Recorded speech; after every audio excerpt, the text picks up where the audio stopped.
She said, "Uninvite your sister from our wedding, or there won't be a wedding." I replied, "Fair enough." Then, at the rehearsal dinner, after she gave a speech thanking me for choosing her, I stood up and canceled the wedding in front of 50 guests. Her parents had already given us a $15,000 check. I dated Courtney for 3 years before proposing. She was beautiful. Corporate attorney, ambitious, charming when she wanted something, but she had this edge where you could never tell if she was about to laugh at your joke or use it against you in an argument 6 months later. My sister Amy and Courtney never clicked. Amy's a middle school teacher, lives simply, says what she means. Courtney found her unsophisticated. Amy thought Courtney was exhausting. The first year, it was manageable. Small comments, eye rolls at family dinners. Then we got engaged, and wedding planning turned it nuclear. Amy offered to help with decorations. Courtney said, "I'd rather hire professionals than have it look like a school craft project." Amy suggested a cheaper venue to save money. Courtney told my parents, "Your daughter is trying to ruin my wedding because she's jealous." Every family gathering became a minefield. Every conversation somehow circled back to how Amy had disrespected her or undermined the wedding planning. 3 weeks before the wedding, Courtney came to my apartment. I was reviewing RSVPs. "We need to talk about Amy." "What now?" "She's not coming to the wedding." I looked up. "What are you talking about?" "I've thought about this carefully. Having her there will ruin our day. She'll make some scene, embarrass us in front of my colleagues. I can't have that stress." "Amy would never." "You need to uninvite her. It's her or the wedding. Choose." I stared at her. "Fair enough," I said quietly. She seemed surprised by how easily I agreed. "Really? You gave me a choice." "I understand." She smiled, kissed my forehead. "I knew you'd see reason. This is about us starting our life together properly. Your family will understand eventually." That night, I called Amy. "Hey, about the wedding. Let me guess. Courtney doesn't want me there. She gave me an ultimatum." Amy laughed bitterly. "Of course she did. It's fine. I'll skip it. I'm not going to be the reason you lose her. Just trust me, okay?" Over the next 3 weeks, Courtney was radiant. She'd won. Started calling me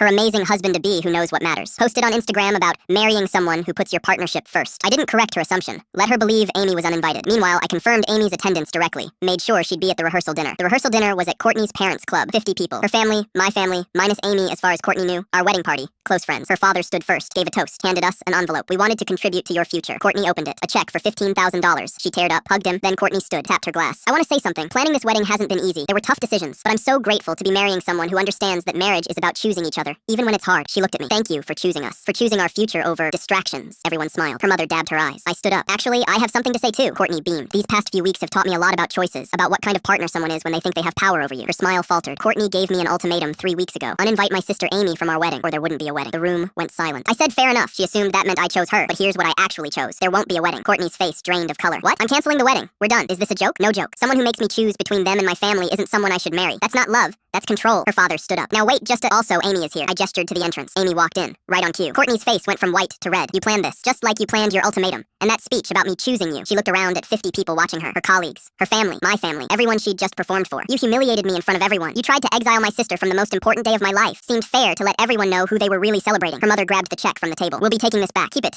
I said. "Consider it payment for the venue deposit. I'll eat the loss." Courtney leaned in close. "You're going to regret this. Bradley would never." "Bradley, your ex who still texts you? Give him my regards." Her maid of honor tried to comfort her, but Courtney shook her off, grabbed her purse, and walked out. Her parents followed, along with half the room. Amy came over. "That was insane. Worth it?" "Absolutely."